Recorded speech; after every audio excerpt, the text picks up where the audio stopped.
बिस्मिल्लाहिर्रहमानिर्रहीम। अस्सलाम वालेकुम स्टूडेंट्स, आज का हमारा जो टॉपिक है 9th केमिस्ट्री का, वो हमारे पास है केमिकल फार्मूला और उसकी सिग्निफिकेंस इंपॉर्टेंस, यानी कि केमिकल फार्मूला होता क्या है, उसकी अहमियत क्या है, उसको हम पढ़ते हैं। तो देखें, सबसे पहले हम उसकी केमिकल फार्मूला की डेफिनेशन को देख लेते हैं। बहुत ईजी सा टॉपिक है और एक बहुत ही मुख्तसर सा वीडियो होने वाला है। इंशाल्लाह हम नेक्स्ट वीडियो में हम ये भी साथ पढ़ेंगे कि एक केमिकल फार्मूला को लिखा कैसे जाता है, उसको बनाने का कौन सा तरीका है।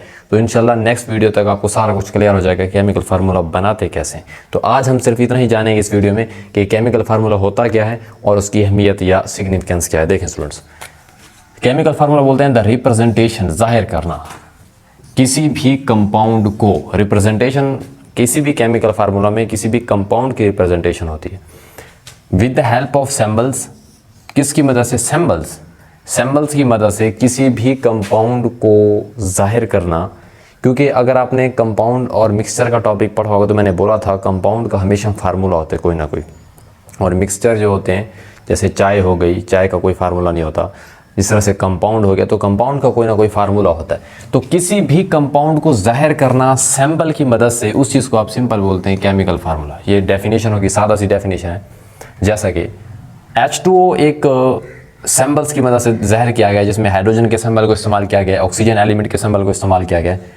तो H2O इज़ फॉर वाटर। तो वाटर के लिए केमिकल फार्मूला कौन सा है? H2O हम यूज़ करते हैं। इसी तरह से NH3 में नाइट्रोजन एलिमेंट के सिंबल को यूज़ किया गया। H हाइड्रोजन के 3 एटम है, नाइट्रोजन का 1 एटम है, तो ये किसके लिए है? अमोनिया के लिए है। इसी तरह से NaCl जो है ये किसके लिए? सोडियम क्लोराइड के लिए है। और H2SO4 सल्फ्यूरिक एसिड, जिसे किंग ऑफ केमिकल कहा जाता है, ये सल्फ्यूरिक एसिड का सिंबल है।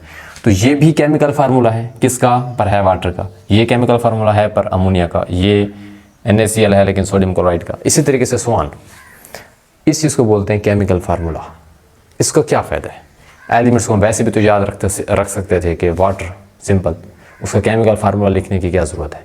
उसको केमिकल फार्मूला लिखकर हमारा क्या फ़ायदा होगा? आइए उसकी क्या जानते हैं, उसकी इंपॉर्टेंस को जानते हैं। देखें, सबसे पहला फ़ायदा जो सबसे मेन और अवलीन इसका है, the chemical formula represents the name of a substance. याद रखिएगा, पहली चीज़ जो है, केमिकल फार्मूला को देखते ही आप बता देंगे ये किसके लिए? वाटर के लिए। जैसा कि आप जो ही H2O को देखेंगे आपके जहन में फौरी क्या आता है?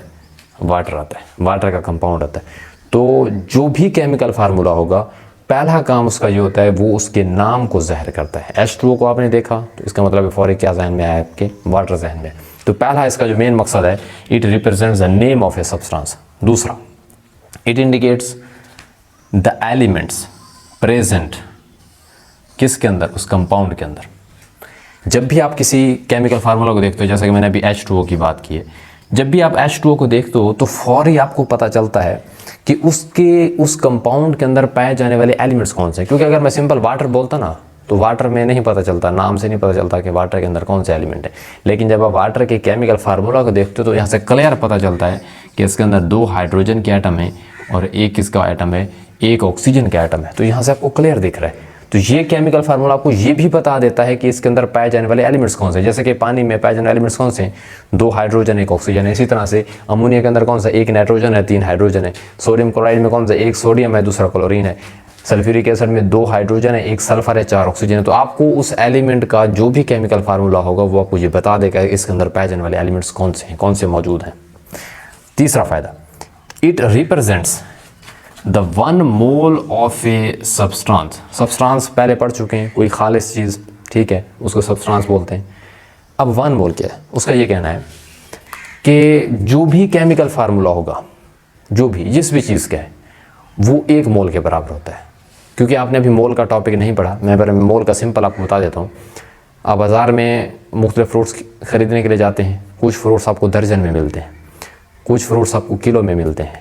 आप लेन देन, दुनियावी चीज़ों का लेन देन किलो, दर्जन, इस तरह की चीज़ें, सोना लेने जाए तो ग्राम के अंदर होता है, वगैरह वगैरह मुख्तलिफ यूनिट इस्तेमाल करते हैं। जब भी केमिस्ट्री में लेन देन की हम बात करें ना, या चीज़ों को वेट करना हो, या केमिस्ट्री में एटम एलिमेंट्स का लेन देन करना हो, तो उसके लिए किलोग्राम नहीं इस्तेमाल करते, दर्जन इस्तेमाल नहीं करते, बल्कि उसके लिए हम कौन सा वर्ड इस्तेमाल करते हैं? मोल। तो ये एक वेइंग यूनिट है किसी भी चीज़ को मेजर करने के लिए, किसी चीज़ को वेट करने के लिए। तो ये बहरहाल ये केमिस्ट्री में इस्तेमाल होगा इंशाल्लाह। हमारा चंद वीडियोस के बाद इसी चैप्टर के अंदर मोल की पूरी डिस्कशन आएगी। बहरहाल आप ये देखिए, ये मोल की बात आपको उसके नाम से नहीं पता चलेगी। वाटर का अगर आप नाम पढ़ें वाटर, उससे नहीं पता चलता कितना है।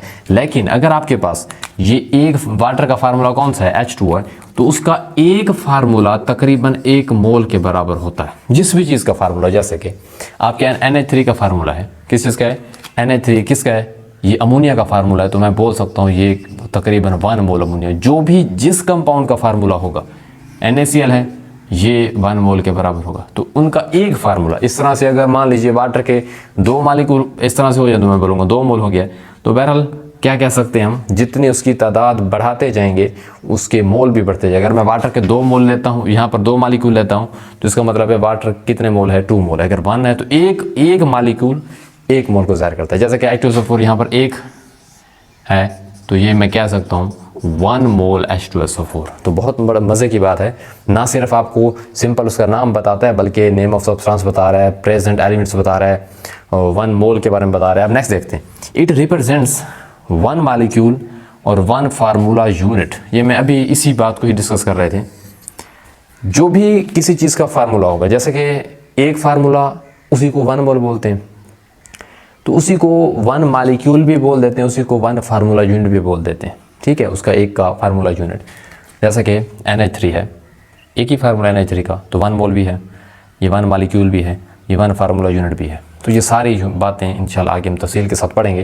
नेक्स्ट हमारे पास है, it indicates the mass of compound. एक तो ये वाला चीज़ आपको उसके मैस के बारे में बताता है। किस में, AMU में भी बता सकता है, आपको ग्राम के अंदर भी बता सकता है। लेकिन आप यही बात उसके अगर नाम से देखें, अगर आपको कोई बोलता है वाटर, तो वाटर का नाम लेने से आपको उसके मैथ्स का तो नहीं पता चल जाता। हाँ, उसके केमिकल फार्मूले का ये भी टॉपिक हमारा आना है, कैसे कैलकुलेट करते हैं। लेकिन मैं एक सादा सी मिसाल देता हूँ, आपको समझ आ जाएगी। देखें, मान लीजिए आपके पास H2O है, ठीक है। अब H2O केमिकल फार्मूला किसका, वाटर का है। हमें पता है जो हाइड्रोजन होता है उसका अटामिक मास 1 होता है, उसका अटामिक नंबर भी 1 होता है। इसी तरह से जो ऑक्सीजन होता है, जो इस्तेमाल हो रहे हैं, मैं सिर्फ उन्हीं को ले रहा हूँ, उसका अटामिक नंबर 16 होता है, उसका अटामिक जो नंबर है वो 8 होता है। अब इसका मास कैसे निकालते हैं, यहाँ पर कितने हाइड्रोजन हैं, 2, तो 2 तादाद पहले लिखनी है, तादाद के साथ ज़रब कर दें इसके मैस के साथ, तो 2 ज़रब एक दरमियान में जमा, फिर और एलिमेंट कितना, ऑक्सीजन तादाद में यहाँ पर 1 है, जिसका ना लिखा हो वो 1 होता है, तो 1 ज़रब ऊपर कितना है, 16, तो 2 ज़रब 1 2, 16 ज़रब 1 16, तो ऐड करेंगे, ये किसके बराबर होगा, ये आपके पास 18। तो ये वाला जो 18 निकला है, ये इस वाटर का मास होता है, ये मास ऑफ कंपाउंड है। इस तरह से किसी भी चीज़ का कैलकुलेट कर सकते हो।